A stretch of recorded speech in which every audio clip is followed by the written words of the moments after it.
Hello, everybody, and welcome back to the Bay Bolts channel. We have a trade to talk about just a couple days here before the trade deadline, which is on Monday. That's tomorrow at 3 p.m. After JVB said probably not going to make any trades, he makes a huge trade. The Tampa Bay Lightning have acquired right-handed defenseman David Savard from the Columbus Blue Jackets. In exchange, they sent Columbus a first and third round pick from this year. Also, Detroit is involved with this trade. They received our fourth round pick from next year. So lots going on in this trade. I'm going to try and break it down, make it a little bit easier for you to understand because it's actually a very complicated trade. As always, my name is Jake Ricker alongside Michael Wax, my co-host. Michael, real quick, how you doing today? And what do you think of the trade? I love the trade because if anything, it really provides injury insurance where we've seen the Lightning have needed it, especially on the right side of the defense. David Savard's a very, very good player, and I cannot wait to see what he's going to do for the Lightning, not against them. Exactly. So let's try and break down this trade for you. So here's how this all works out. So the first part of this trade is that the Columbus Blue Jackets sent David Savard to the Detroit Red Wings, and Columbus retained 50% of David Savard's salary. And in exchange, Detroit sent back prospect Brian Lashnov. He's actually 29 years old, plays in the AHL. And then Detroit traded David Savard to the Tampa Bay Lightning. Detroit also retained 50% of their salary, and the Lightning sent a fourth round pick to Detroit, which is 2021. And then the Lightning, in exchange for Brian Lashnoff from Columbus, sent back a first round pick and a third round pick. The first round pick was this year, and the third round pick is in 2022. I'll put some pictures up on screen from Cap Friendly. Big shout out to them. They've done a fantastic job with these trades and explaining all this. So that's how the trade all works out. And that's why the Tampa Bay Lightning were able to get David Savard for only a $1.06 million cap hit from his original, I think it was actually 4.125 in his cap hit. So JBB with some great wizardry movement, if you want to call it, reminds me of another GM I know and was involved in this trade in Steve Yzerman. So fantastic job by him to pick up David Savard for just $1 million basically. And they did give up a first round pick, a third round pick, and a fourth round pick.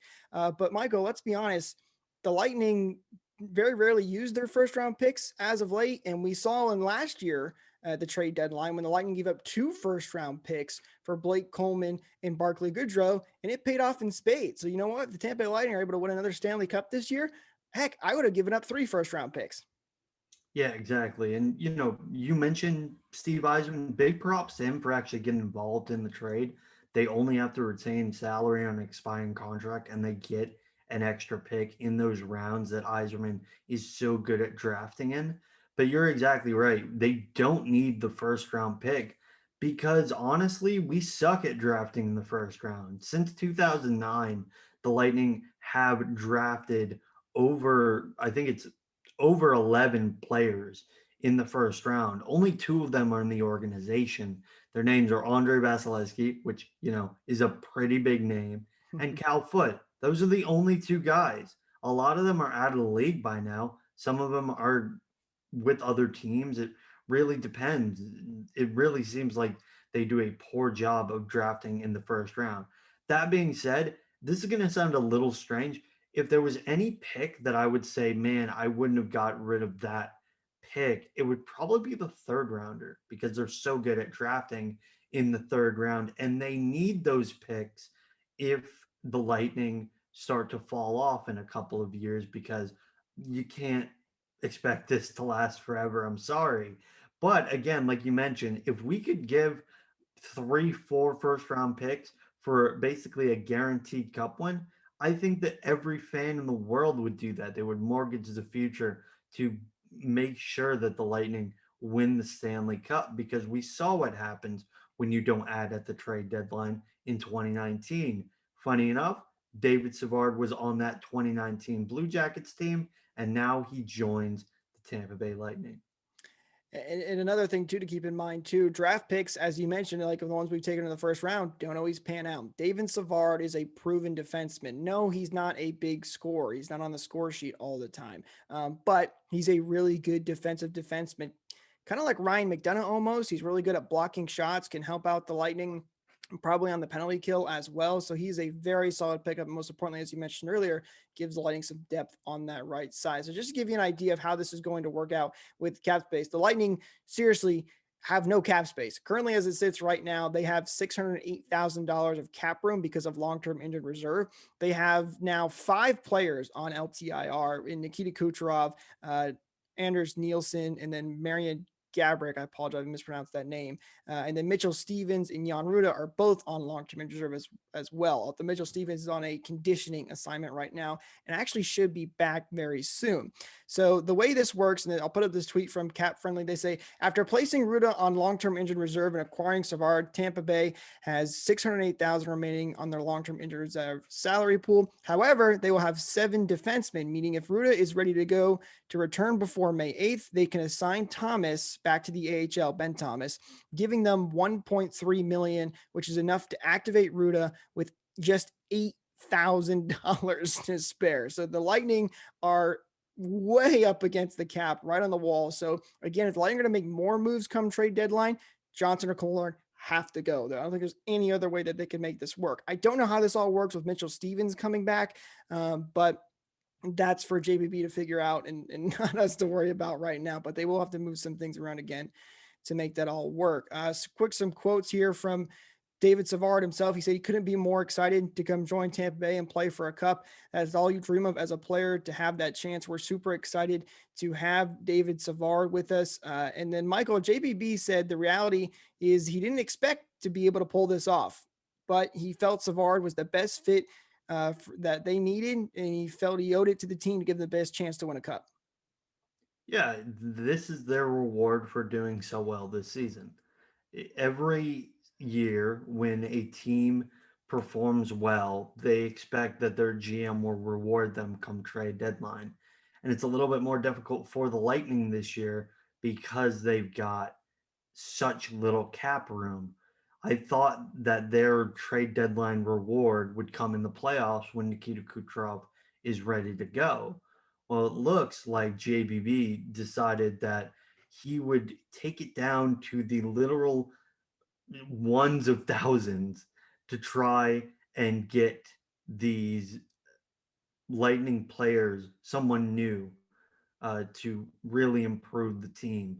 And I don't know if this is exactly right in terms of the numbers, but it seems like Savard is going to get as many games or as close to as many games as Barclay Goodrow and Blake Coleman did. Same thing with Zach Bogosian when they got acclimated to the team. They only played a couple of games before everything happened in 2020, and then they had to wait for a long time, and bam, they're in the playoffs.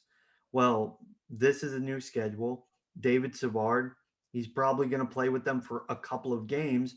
Playoffs come right then. So it's a very similar situation. Hopefully, he adjusts to the lineup as well as Bogosian did, especially in the Stanley Cup playoffs, because he wants to win that Stanley Cup. Last quote from JBB here. He said he doesn't expect to make more moves by Monday's deadline, but it's not turning off his phone either. A quote from him here says, if there's a move that makes sense, we'll pull the trigger. So JBB said no trades last time. We end up picking David Savard. And this time he kind of said, I'm not expecting to make a trade, but I will if needed.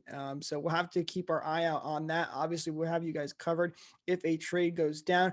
We're going to wrap this segment up with doing some fan questions from the David Savard trade. By the way, guys, if you want to ask your own questions, be sure to follow us on Twitter at Bay_Bolts, where we tweet things out all the time, ask for fan questions, so you can get your questions on the show as well. This one comes from Connor McMinn. Again, Connor, thank you so much for asking all your questions.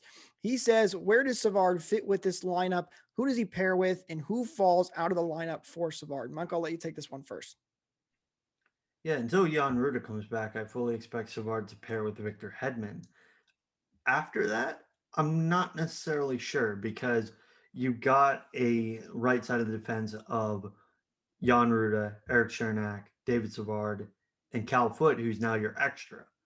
I'm not going to say that David Savard is not going to play. I think that David Savard is going to play in this lineup, especially with the price tag that JBB paid for him. But at the end of the day, he's probably going to play third pair. If he doesn't stick with Victor Hedman and Jan Ruda just slots down to the Mikhail Sergachev pairing, I would say that it will be Sergachev Savard, which I would not hate. I'd actually like to see that a lot. And then the other thing too is once Ruda does come back, I would imagine we might see Ruda and Foot rotating in and out potentially there, because obviously I don't. Eric Cernak is a proven defenseman. He's been huge for the Lightning as he's come back in these last couple of games. He's not the guy you're take out. You're not taking out Hedman, McDonough, or Sergachev, obviously, or Savard as you just mentioned. So I think Ruda and Foot are the ones that may cycle in, and which is good for Foot because as we mentioned, he's not thriving in those top 4 minutes. This will give him a chance to play on the bottom 6 and then also get some days off and learn from the press box if needed. So this is a very, very solid pickup for the Lightning in this trade. Michael, any last thoughts before we wrap this up? No, I think it's a great trade for the Lightning. Very excited to see David Savard against Nashville on Tuesday. Absolutely. He's going to be, as you mentioned, Michael, he will be with the team for Tuesday. He's flying out to Nashville tomorrow, actually today, as of by the time you're seeing this video. He expects to be practicing with the team by Monday and then playing against Nashville on Tuesday. Very excited to see David Savard in a Lightning uniform. Welcome, David, if you're watching this video, to the team. We cannot wait to see you in a Tampa Bay Lightning uniform. Guys, that's going to do it for us in this video. If you did enjoy the video, please be sure to leave a like down below. Also, make sure to subscribe to the channel and ring that bell for notifications so you don't miss out on more content like this. Don't forget to follow us on Twitter at Bay_Bolts so you don't miss out on all the latest news and notes surrounding the Tampa Bay Lightning. All follow us on our other social medias as well. This will be linked down in the description. Hope you have a wonderful rest of your day. And remember, your Tampa Bay Lightning are your defending Stanley Cup champions. Bolts.